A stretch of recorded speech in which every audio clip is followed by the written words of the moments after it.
There's a new sheriff in town calling plays for the Seahawks. What does that mean for the construction of the offensive line heading into the offseason? I'm going to be taking a look at Seattle's holdovers from last year's front line and what changes could be brewing schematically coming up next year on our Thursday edition of Locked On Seahawks.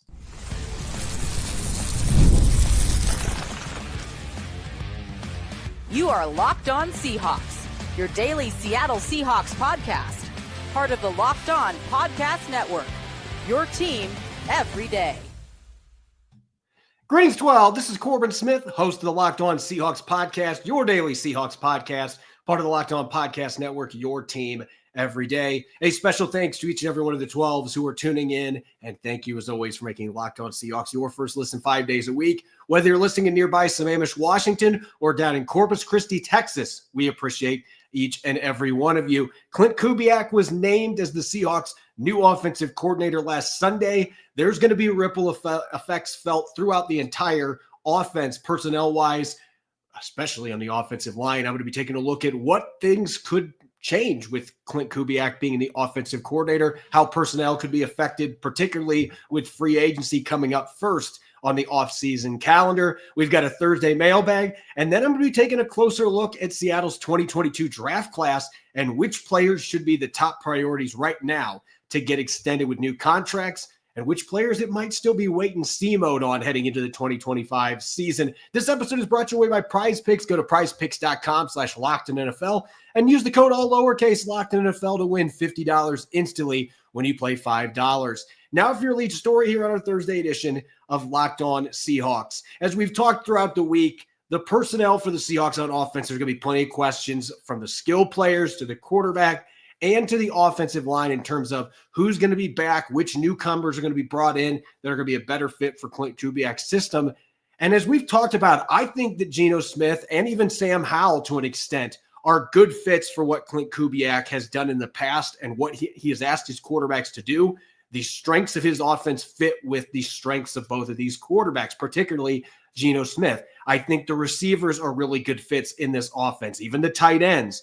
Where I do think we could see some significant changes, and it isn't just because Seattle's offensive line struggled mightily this past year, one of the worst in the NFL, according to Pro Football Focus. They ranked in the bottom third in both run and pass blocking. This has been a consistent problem for the Seahawks. It isn't just that, though. There's some good young talent to continue working with, but it's going to boil down to scheme fit. And what I mean by that, Ryan Grubb coming into the NFL in most of his college seasons leaned more towards zone running, but this became a gap running team by the second part of the season because that was really the only thing that worked this year for the Seahawks. And the run game was very inconsistent at best. But when they did start to find some success late in the year, the gap schemes were a big part of that. Klint Kubiak coming in, he's not going to be running that style offense. He's coming from the Mike Shanahan system, and that is heavily zone-oriented, particularly the wide zone that Mike Shanahan and his son Kyle have made famous in the league now for a couple of decades. That's the kind of run game that Klint Kubiak is going to be running. And if you look at this past season for the New Orleans Saints, 72% of their run plays were of the zone variety. When he was the Vikings offensive coordinator in 2021, that number was above 75%. So historically, this is not a one-year phenomenon. He is from that Shanahan system. He believes and lives and dies by those zone schemes that he has been brought up with. And so he's going to run those. And then off tackle, nearly a third of their rushing yards this past year came on run plays that were off of the edge on both the left and the right side. And that goes back to those wide zone concepts that are attacking the tackle and off tackle positions. The Saints were very good at running those last year with Alvin Kamara, and they had 7 rushing touchdowns. Almost half of their 15 rushing touchdowns came off the edge, off tackle. And so that begs the question, do the Seahawks have the personnel right now to be able to run that type of a system? And if you're just going by Pro Football Focus grades, those of you that listen to the podcast, you know how I feel about the grades compared to the advanced statistics. I think the advanced statistics that are provided by PFF are far more valuable than the grades.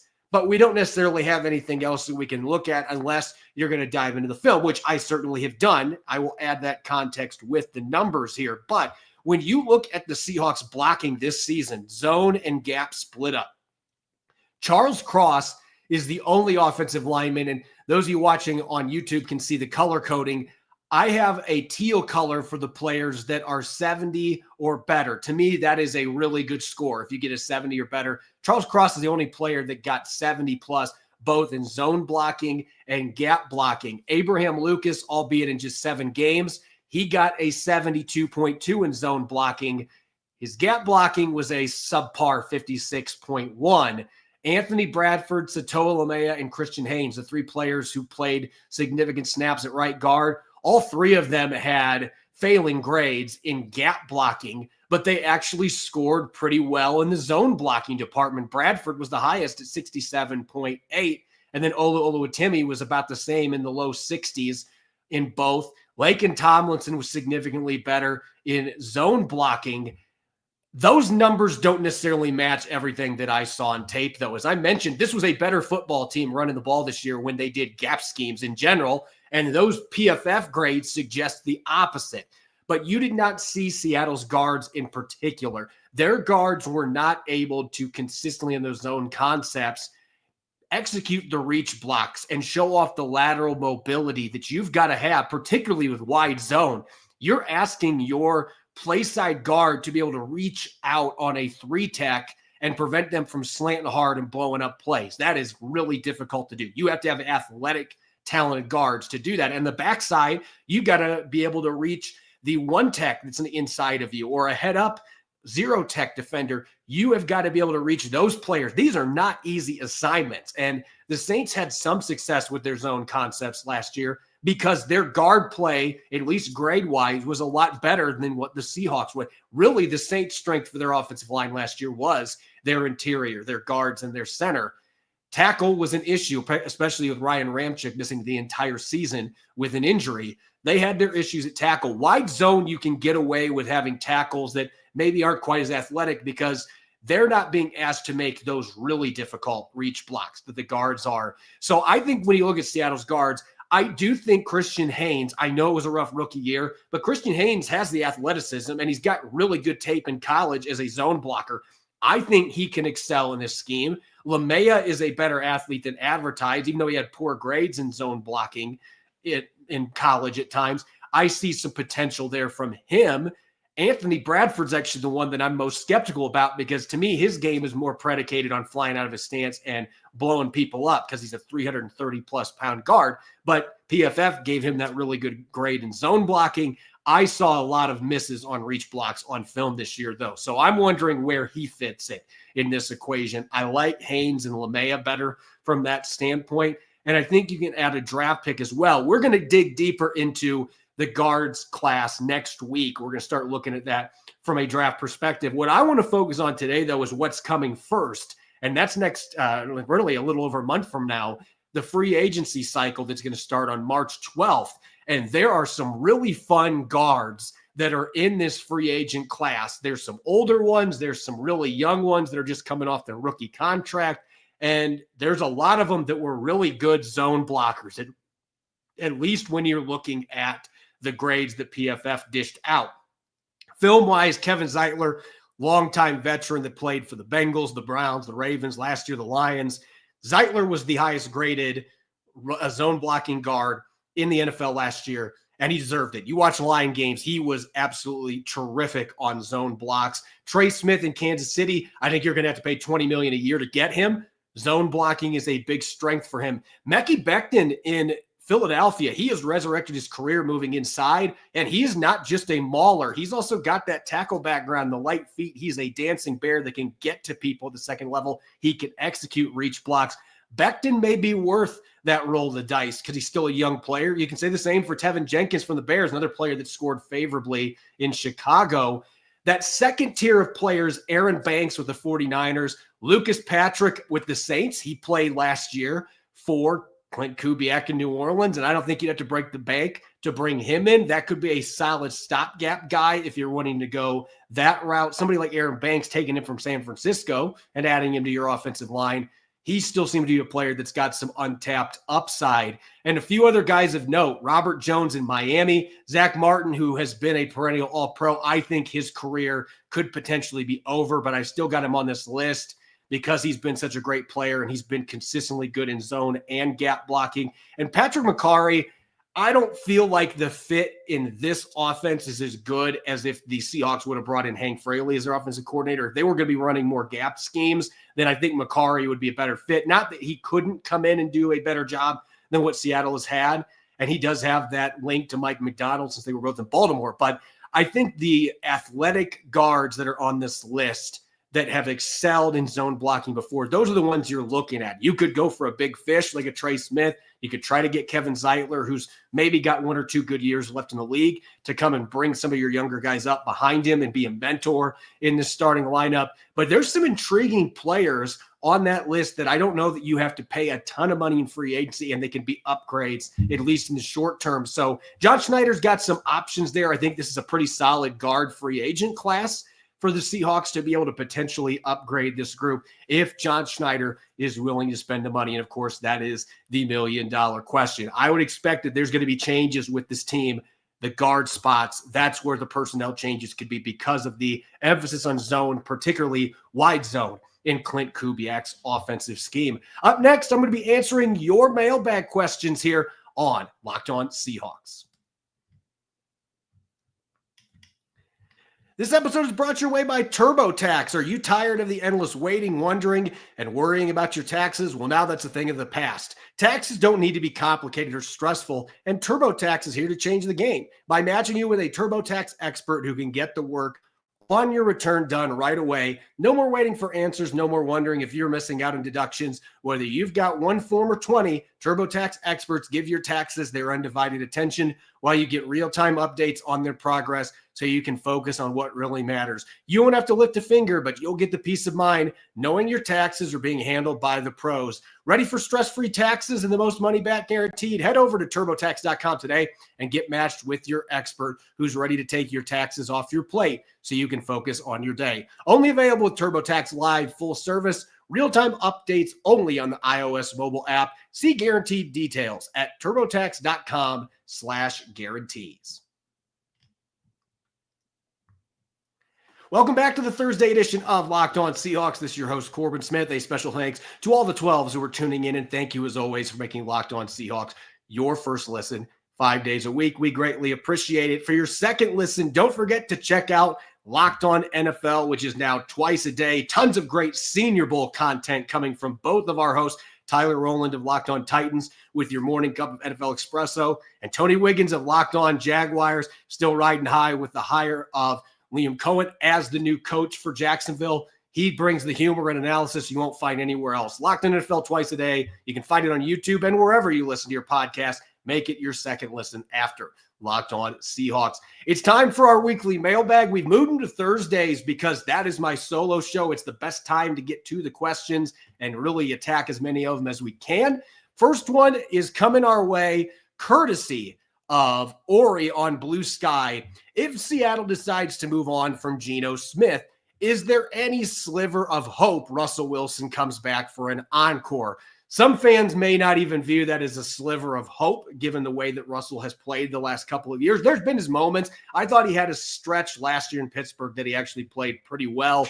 End of the season was more of a struggle for him, and we saw the Steelers lose 5 consecutive games, including the wild card round loss. So who knows if Pittsburgh ultimately wants him back, if he wants to stay there. Is Pete Carroll going to court him to go to Vegas? He wouldn't have to trade to get Russell Wilson like he would have to do to get Geno Smith, but he may be higher on Geno Smith at this point of his career. We don't know where that relationship is at. It seems like those two have mended fences since Wilson's departure from Seattle, but still, there's a lot of question marks with Russell Wilson. The one thing that I'm certain of, though, I just don't see a path for him coming back to Seattle. Even if Geno Smith is not the starting quarterback, I think that Seattle may turn to somebody like a Sam Darnold if he hits the free agent market. They may just draft a quarterback.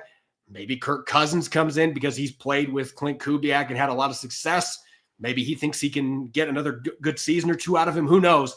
I just think there's other options out there, and I just think the way that things ended, I do think there will come a time that Russell Wilson will be welcomed back with open arms to Lumen Field. He's going to be in the Ring of Honor.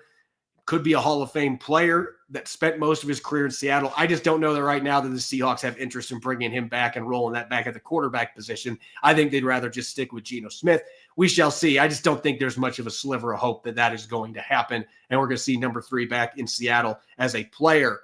Sean T on X, if you were to select an edge rusher in the first round of the draft, who would it be? Well, obviously, I'd love to get Abdul Carter. I think Abdul Carter is the number 1 prospect in this draft class. I think he is an absolute terror coming off the edge. I think the Tennessee Titans should run that pick in with pick number 1. I understand that they have some quarterback concerns, but Abdul Carter is a blue chip, potentially generational talent off the edge. I think he's got that kind of talent. We've seen what players like Micah Parsons have done coming out of Penn State. Abdul Carter has a chance to be a game wrecker right out of the gate. Seattle's not going to get him. So let's talk about the ones that are realistic here. There's 2 players that have been at the Senior Bowl this week that are on my radar. Shamar Stewart from Texas A&M. We talked a little bit about him on Wednesday's show. He's 281 pounds, but you can't tell when you watch this guy. The explosive first step that he has, the quick feet. He moves like he's 240, 250, but he's 281 pounds. You can slide him inside because of that size. He can play a little bit of 3-tech on pass rushing downs, and he can be a stand-up 9-tech. There's so much you can do with him. Now, the numbers are not necessarily there to back up the athleticism. This is still an unpolished player that needs more development to really find his statistical talent.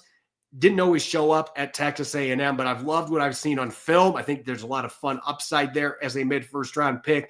And then Mike Green out of Marshall. He is the fastest riser on my list because I had heard of him this year. I knew he led the league in sacks, led the the nation in sacks at the FBS level, but I had not seen him play very much. Now that I've had a chance to go back and watch 4 or 5 games, what a season this guy had. And he is a complete player. He had so many run stops this year. PFF credited him for the most in college football, and he backs it up on the tape. The guy is a stout run defender. He's physically tough, plays bigger than 251 pounds, really quick first step, and an underrated bull rush. That was shown at the Senior Bowl with him just bulldozing tackles and some of those plays going viral.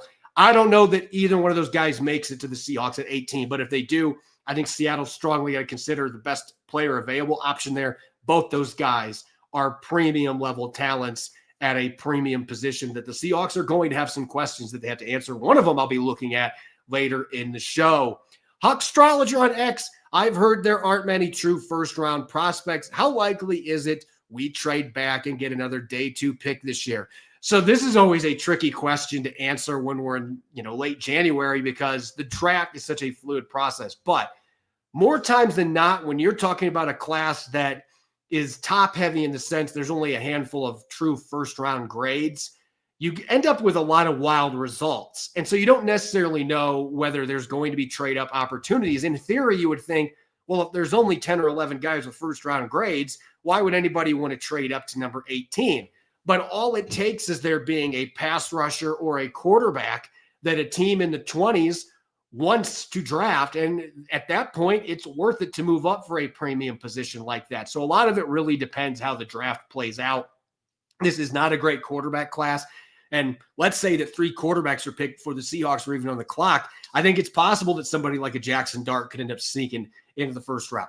If that ends up happening, those 3 players are gone and the pass rushers are gone, it might be really difficult to trade number 18. And I think the other reason that teams are going to be hesitant to move up too, next year's draft has a chance to be a lot deeper and a lot better overall, a better quarterback class. On top of that, those picks next year are going to be valued more so than usual. I don't know the teams are going to be rushing to trade 2026 picks to try to move up. But again, if there's the right QB or there's a pass rusher or somebody in a premium position that you feel like, hey, I've got a great opportunity to go up and get him, then maybe Seattle can find a trade partner. So it's always a fluid situation. Axel MTG on X. Are there any players in the NFL that the Seahawks would consider trading high draft picks for? Well, this is like any other team in the NFL. If Micah Parsons becomes available, then certainly John Schneider is going to be picking up the phone. He never leaves a stone unturned. That doesn't mean he's going to pay the price that he has to pay, not just financially, but giving up draft picks to bring in somebody like that. if a quarterback, let's say Trevor Lawrence became available, that's not going to happen. It's just a hypothetical, but a young quarterback that has shown some flashes, that has some ability and is still in the prime of his career. If somebody like that comes available, then maybe the Seahawks want to kick the tires. Myles Garrett, doesn't sound like the Browns have any interest in moving him, but elite players like that, TJ Watt, if he becomes available, that's been a name that's been thrown around a little bit.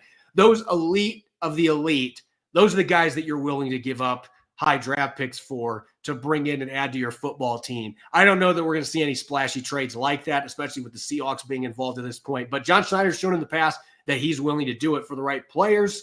I don't know if the Jamal Adams trade changes that with the way that that one ended up going down. But I would say that if a big name is actually available out there, that John Schneider's at least going to be sniffing around. Every team's going to be looking into star players that aren't going to be hitting free agency and seeing if they can get them via trade. Ham Swaggerty on X. Will the screen game get better under Klint Kubiak? I want a good screen game for once. I actually thought the screen game was one of the few bright spots for the Seahawks under Ryan Grubb this year. I liked the way that they ran their bubble screens. I liked the way that they ran their slip screens, their tunnel screens. Not really great screenplay with their running backs, but with the receivers and even with tight ends a couple times, we saw some good screens. Kubiak was the opposite, and I think injuries played a part in this, obviously. He didn't have Chris Olave, Rashid Shaheed, players like that for a good chunk of the season that might have been good weapons in the screen game. Those guys were not healthy. Alvin Kamara finished 7th in the league in yards on screens. He has always been dangerous on screens, so Kubiak was able to dial those up. But even in the top 100, you don't have any other players in the NFL from the Saints that were there. They didn't have anybody with more than 38 receiving yards the entire season off of screens, according to Pro Football Focus. So I'm not going to say that Kubiak can't run screens because of those injury situations, but it certainly was not visible with the receivers this year. Running backs, Alvin Kamara is just a special screen back, and Klint Kubiak was able to make that work with almost 10 yards per screen reception this year. Last question real quick from Michael on Blue Sky. Thoughts on Klint Kubiak courting Andrew Janocko, and what spot do you think he will fill on the coaching staff? I think he's going to be the same position. The Saints didn't have to allow this, but they're going to have a new coaching staff. They didn't have to allow an interview, but they granted it because he's probably not going to be considered for the new coaching staff there anyway. But Janocko is interesting. He was with Kubiak in Minnesota during the 3 years that Kubiak was there as a quarterback coach and 1 year as an offensive coordinator. And he coached offensive line, he coached receivers, and he coached quarterbacks. 3 different things in 3 years. Incredibly versatile. I think it would be the quarterback coach, which is what he was in New Orleans last year. These two guys were teaming up together in 2021 when Kirk Cousins had 33 touchdowns and just 7 interceptions. And Janocko did some positive things in Chicago with Justin Fields. I know that it ultimately didn't work out there, but there was some positive progress in a bad situation. So I think Janocko is a respected coach, and it would make some sense from a familiarity standpoint.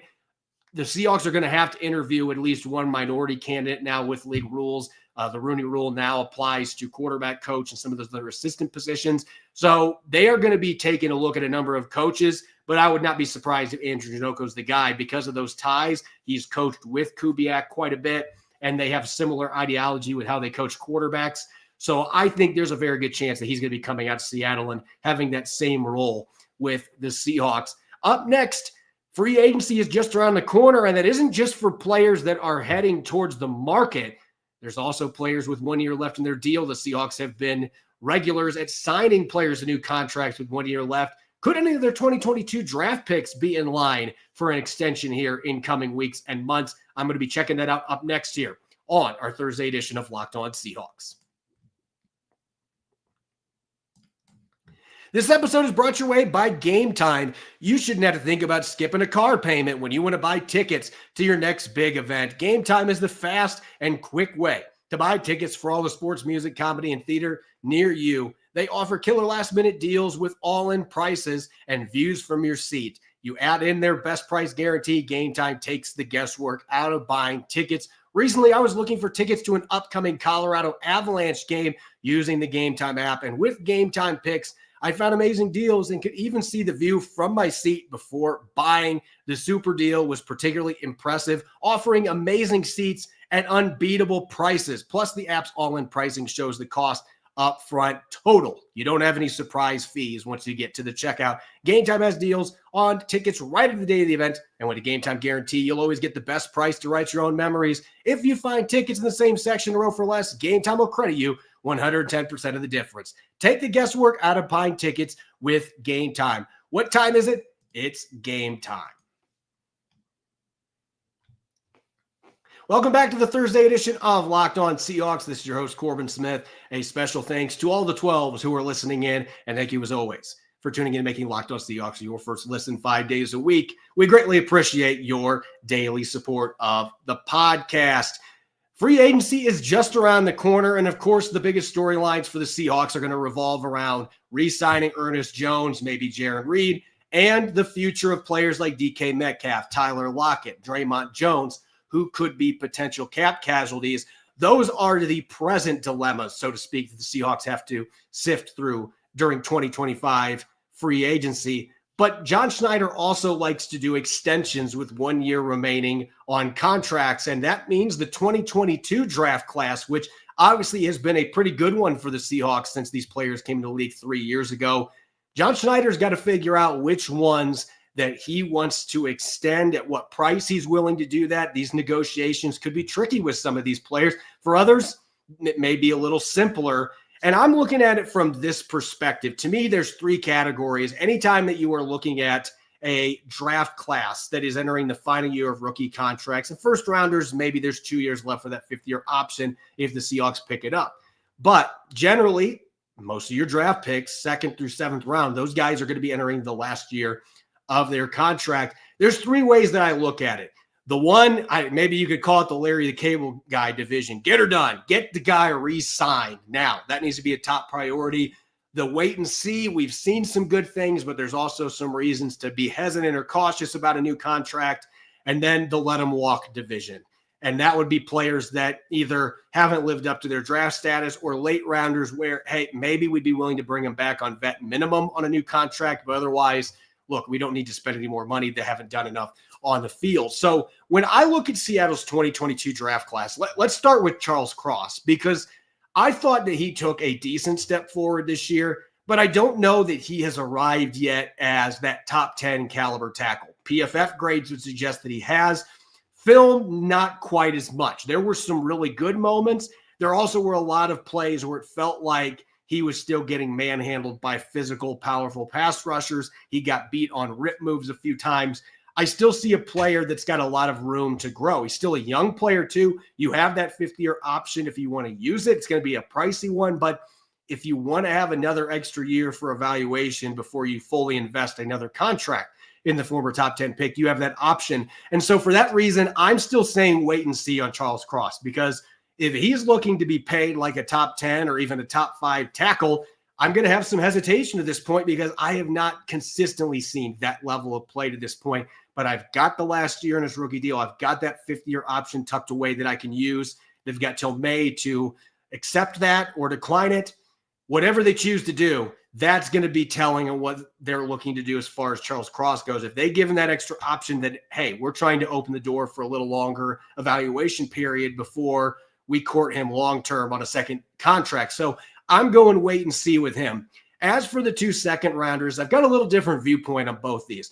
Boye Mafe didn't have quite as many sacks this year, but I thought that he was just as disruptive as he was his second season. I thought he was better against the run, and he does a lot of things that don't always show up in the box score. I like the effort that he plays with.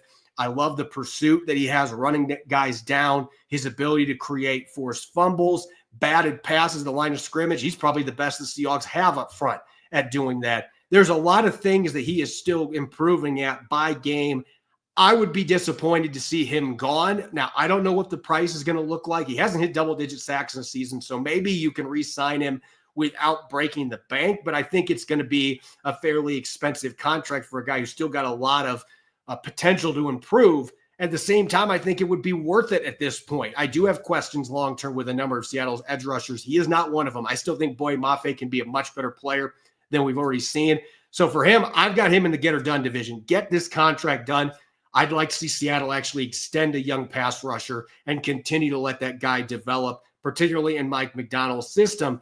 As for Ken Walker III, the highs would suggest, yes, I'd absolutely love to do a second contract. And I'm not against second contracts for running backs. You look at what Saquon Barkley did this year in Philadelphia, Derrick Henry, who was actually on his third contract with the Baltimore Ravens. We saw a number of running backs on second and even third contracts that were game changers this year. So I'm not against the idea of giving Ken Walker III another contract, but I am skeptical about doing it right now for a couple of reasons. One, I haven't seen him get to 1,000 yards the last 2 years. He didn't even get to 600 this year. The injury problems that he's had, he's been nicked up quite a bit, and I haven't seen the improvements in terms of vision and patience that I was hoping to see from him. Now, he may be a better fit in this wide zone scheme that Klint Kubiak wants to run, and if he starts the year off fast, this could be a rare instance where John Schneider says, all right, let's get a deal done middle of the season. Let's get him extended, and I would understand that. But I've got wait and see on him just because of the injuries and the fact the numbers the last 2 years, I know the offensive line's played into it a lot, but there are still some things in his game that have not improved as much as I'd like to see when he's healthy. He's had the injuries. I'd be hesitant to give him a second contract right now. That could change if he goes out and plays really well at the start of the season in Klint Kubiak's offense. Moving on to day 3, we actually got third rounder Abraham Lucas. I'll lump him in there. Abraham Lucas, when he's been healthy, and that has not been very much the last 2 years, I thought he had some really good moments in the 7 games he played this year. But with the injuries that he's had, I am not going into the get it done category. This is still very much a wait and see. And I don't know, even if he plays most of the games this year, I don't know if the Seahawks are going to be comfortable with the idea of giving Abraham Lucas a second contract that's more than a year or two. And I don't expect that they'd want to give very much guaranteed money just with the knee issues that he's had. Now, he's going to be healthy this offseason. If he gets through the entire offseason, fine. He's fine through training camp. He's still a young player. The Seahawks could easily change their minds on that. I just think when you're talking about a guy with the injury history, he's got the type of injuries that he's had.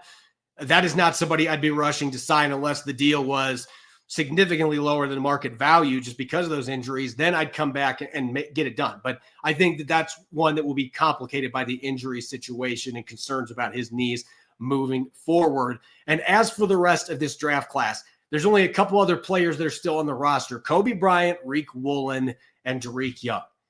These 3 players are in all 3 spectrums, in my opinion. Kobe Bryant, I don't think I ever would have thought I'd say this last year, but I've been arguing this the last couple of weeks. I thought he played well enough in this defense next to Julian Love. I don't think he is going to be somebody that you have to give a top 10 safety contract to, but you can lock him up for a 2 or 3 year contract right now affordably, and then you're set at safety for the next 2 or 3 years with him and Julian Love. I have him in the get or done category, and I just think Mike Macdonald has an incredible amount of respect for him, how he practices, the way that he prepares. He's a guy that he wants to have in this football team.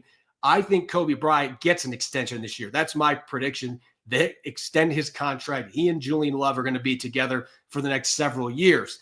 Riq Woolen is still in the wait and see, although I'm leaning towards the get it done rather than let him walk, because this is still a guy with incredible talent. And even when he doesn't have the best year, and there's plays that you can nitpick on, he still had really good numbers in coverage for the most part. He approached double-digit pass deflections, had 3 interceptions. The missed tackles were down from the year before. There are things to be optimistic about in his play. There's just still too much inconsistency, and I think it's to be expected because this guy was really raw, and he overachieved in his rookie season. So he is a wait-and-see one for me to an extent. But I think if the 2 sides are able to come up with the right price here, I think you might want to get the deal done now, because it's still a guy that could absolutely blow up this year, and then you can't afford to bring him back at that point. He's free agency, and he gets huge money. I don't know if the Seahawks want to risk that. So he is in wait and see. I am leaning towards getting it done. And Derek Young, not a shot at him. He's a 7th-round pick from a Division II school that hasn't really factored in on offense. He's a good special teams player. For that reason, I'm not ruling out that Seattle could bring him back on another 1-year contract next year at a veteran minimum. Seattle could very easily do that as a continued development. But I have him in the let him walk category just from the sense that this guy's done very little on offense. He hasn't really been a guy that's been able to push for snaps. And from that perspective, Seattle's not going to be prioritizing a player like that to re-sign in free agency unless he just absolutely explodes on special teams and he becomes an invaluable player there. Then maybe he becomes your next Nick Bellore. But at this point, he has not really done enough for me to say, okay, that's a guy that we have to get back for a second contract. I'm not against the idea, but we need to see more from Derek Young in his final year with the Seahawks. As always, you can follow me on X and Blue Sky at Corbin Smith NFL. Make sure to subscribe to Locked On Seahawks on YouTube and wherever you get your podcast to make sure you don't miss a single episode. Coming up on our Blue Friday show tomorrow, I'll be teaming up with Nick Lee as always, and we're going to have some fun with some way out there ideas from you, the 12s, that may draw some ire from fellow fans. We're going to have some fun with that on tomorrow's episode. Thanks for listening in and enjoy the rest of your Thursday. Go Hawks.